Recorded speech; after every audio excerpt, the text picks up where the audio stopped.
Bonjour. Voilà pourquoi je ne voulais pas vous faire perdre du temps à me regarder démonter ce magnifique remorqueur de haute mer Resolve de chez Caldercraft. En effet, pour accéder à la partie mécanique que je vais vous détailler maintenant, vous constaterez que j'ai dû démonter la superstructure, le mât de charge arrière, les écoutilles et les protections de câble arrière. Donc, pas simple. Maintenant, passons à la partie mécanique. Celle-ci est très intéressante car, comme je l'ai déjà évoqué, ce bateau étant double arbre, la mécanique est double machine. L'ensemble complet que nous avons sous les yeux et que je vais vous détailler est un ensemble Regner.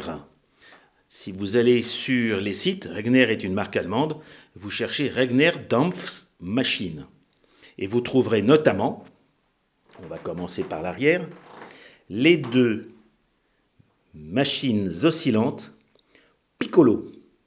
Piccolo est une machine à vapeur, donc oscillante, d'un alésage de 10 mm et d'une course de 14, ce qui en fait une machine, étant double effet, de 4,4 cm3. Donc ce bateau, cette maquette d'environ 15 kg, est propulsé par 9 cm3. Ce qui explique pourquoi ces hélices d'environ 60 mm n'ont aucune difficulté à être propulsées. Vous constaterez que sur la partie arrière, nous trouvons les deux cerveaux permettant de jouer de la reverse et de l'accélération des deux machines, ainsi que le cerveau du gouvernail. Alors en prime, un petit ventilateur dont je doute un peu de l'efficacité. Le deuxième élément que je constate et que je vais déjà sans doute devoir corriger, vous avez ici une bâche à eau. Comme vous le voyez, ici c'est un réservoir d'avion ou de ce qu'on veut, de modèle radiocommandé, qui va permettre d'alimenter, parce que la prise d'eau n'est donc pas sur la coque, mais va alimenter cette pompe, cette servopompe. Je vous ai présenté récemment une servopompe JMC, et je vous présente là la servopompe Regner, avec son entrée et sa sortie, puisque le tuyau d'entrée n'a pas de pression, c'est du caoutchouc, et sa sortie métallique vers la chapelle d'introduction de la chaudière, ici. Donc je vais la tester. Je suis, à mon avis, dans les mêmes contraintes que celles que j'ai avec la JMC, c'est-à-dire que ça recharge gentiment. Tout de suite, ce qui m'a frappé quand j'ai regardé ce montage, car je ne l'ai pas réalisé, c'est que, si vous le regardez, les prises d'alimentation et de sortie sont au milieu de cette petite bâche. Ça veut dire qu'en gros, ici le remplissage, je ne pourrais pas remplir à plus de la moitié. Donc, déjà, je perds la moitié de la contenance de ce petit réservoir. Je vais faire une amélioration pour que ce système soit amélioré et que je puisse au moins remplir jusqu'en haut cette bâche à eau. Bon, ça c'est un détail qui n'a pas d'importance. La deuxième surprise, c'est que je constate que la vanne vapeur est radiopilotée, radiocommandée. Ça ne sert à rien, puisque, comme je vous l'ai dit, cette machine étant oscillante, son neutre, son avance et son arrière sont pilotés par un seul cerveau. Donc ici, je vais virer cette attache et je vais la reprendre pour un sifflet. Parce que le deuxième élément que vous pouvez voir ici, c'est que je n'ai pas de sifflet. Donc, je vais pouvoir récupérer directement le cerveau qui est ici pour monter un sifflet, puisque, en fait, quand la machine est en chauffe, je ferme. Pour le démarrage, j'ouvre en grand cette vanne vapeur, comme je le fais sur tous mes bateaux, et après je pilote le bateau par ces deux, ici, cerveaux de commande de chaque machine. Je constate que... Oh là, j'ai fait tomber le mât, c'est rien. Je constate que Ici, le manomètre, il a un 0 un peu bizarre, il est déjà un 0 à 0,5. C'est moyen. Mais c'est pas très grave, c'est pas ça, c'est le plus gênant. Ce qui est très intéressant, c'est que j'ai sur, donc ici sur cette partie avant, ce qu'on appelle un déshuileur réchauffeur. Ça veut dire quoi? Ça veut dire qu'à l'intérieur de ce gros déshuileur, vous avez un serpentin qui va réchauffer l'eau qui sera injectée ensuite dans la chapelle d'introduction. La chapelle d'introduction, en fait, n'est pas directement branchée à la pompe, comme je vous le disais tout à l'heure par erreur. La chapelle d'introduction, normalement, enfin, oui, la pompe est bien branchée, mais l'eau qui est depuis la bâche va d'abord, par ces petits tuyaux, dans cette partie, réchauffée par les gaz d'échappement de la machine, puisque les deux, ici, les deux machines ont leur échappement qui vient jusqu'à ces prises. D'ailleurs, cette machine est faite pour en recevoir jusqu'à 4. Et chauffant cet ensemble, le serpentin caché dans le dit réservoir va réchauffer l'eau qui arrive ici par ces tuyaux en plastique. Alors, ils sont en plastique parce qu'ils n'ont pas de pression encore. Je vous rappelle que la pression commence au niveau de la pompe. Donc ici, on va réchauffer l'eau afin d'optimiser un peu le remplissage de la chaudière. Ce que je dois bien sûr vérifier, c'est ma capacité ici à mettre du 6,75 sur cette première prise.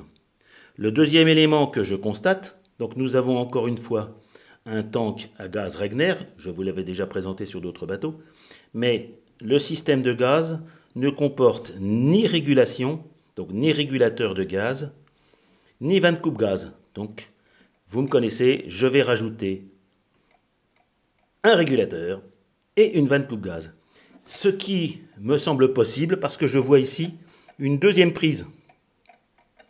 Donc je pourrais positionner ici facilement mon régulateur, puisque j'ai besoin d'une prise de pression d'eau pour lui permettre de travailler, et il ne sera pas trop loin, je l'espère, du brûleur que je vois ici, qui est un brûleur. Alors je ne sais pas s'il est en céramique, il est possiblement en céramique, en tout cas vu la forme, il a l'air de l'être, et surtout il prend peu de place. Donc je vais gérer la partie gaz dans cet environnement. Je ne sais pas exactement où je vais. Alors, ce que je sais vous dire aussi, c'est que vu le diamètre de ce brûleur et la taille de la chaudière, avec 9 cm3 de machine, j'ai très peu d'autonomie. Donc, je ne vais pour l'instant rien casser. Je vais rajouter ici un moyen pour remplir ce petit tank. Je pense que je vais gagner 40 cm d'eau. 40 centilitres d'eau. D'ailleurs, il y en a même encore dedans. Donc, je vais voir comment gérer cette bâche à eau. Voilà, donc mécanique très intéressante. Je constate aussi que la partie électronique, qui doit comme d'habitude être sur l'arrière, je vais tout monter. Tel que je le vois, je vais avoir besoin sans doute des 6 voies de ma radio pour faire fonctionner le bébé, ou peut-être même que 5. En tout cas, je vais avoir 1, 2, 3, le sifflet 4 et la vanne 5. Donc en fait, non, je vais avoir besoin de 5 voies pour faire fonctionner l'intégralité de ce bateau. Et bien sûr, un autre élément que je constate que je vais enlever, ce tuyau ici, c'est la soupape de sécurité. La soupape de sécurité, comme vous le savez, est là pour protéger la chaudière en cas de surpression. En général, elle est tarée au-delà des 4 bars. Dans la mesure où je suis en régulation, je n'atteins rarement ou même jamais ces pressions de sécurité, ce qui fait que le système qu'il a choisi, c'était j'utilise le même conduit ici, le même conduit qui permet l'échappement de la vapeur à celui de la soupape de sécurité. Je vais moi monter un tuyau beaucoup plus fin mais en métal pour que si d'aventure ma soupape devait se déclencher, eh bien, la vapeur s'échappera alors par ce canal. Et je pourrais gagner la place ici de ce tuyau pour le sifflet.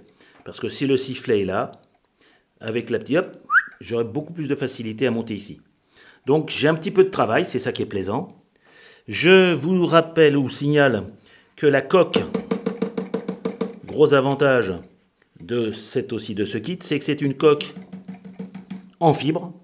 Donc je ne crains a priori pas les craquements que j'ai constatés sur d'autres de mes bateaux.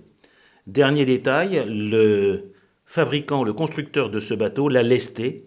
Donc je constate qu'il a coulé déjà pas mal de plomb un peu partout et collé un peu plomb. Donc j'espère que le bateau sera dans ses lignes d'eau et que les éléments que je vais rajouter ne vont pas remettre en cause la flottaison du bébé. Donc comme je vous l'ai dit, 23 cm de large au mètre beau. Donc la partie la plus large, ça s'appelle le mètre beau, et 1,17 m de long pour cette maquette au 48e. Ensemble Regner Dampmaschine et machine Piccolo. Voilà. Eh bien écoutez, j'espère que ces éléments vous permettront de vous intéresser à ce bateau que nous allons suivre. Au revoir les amis.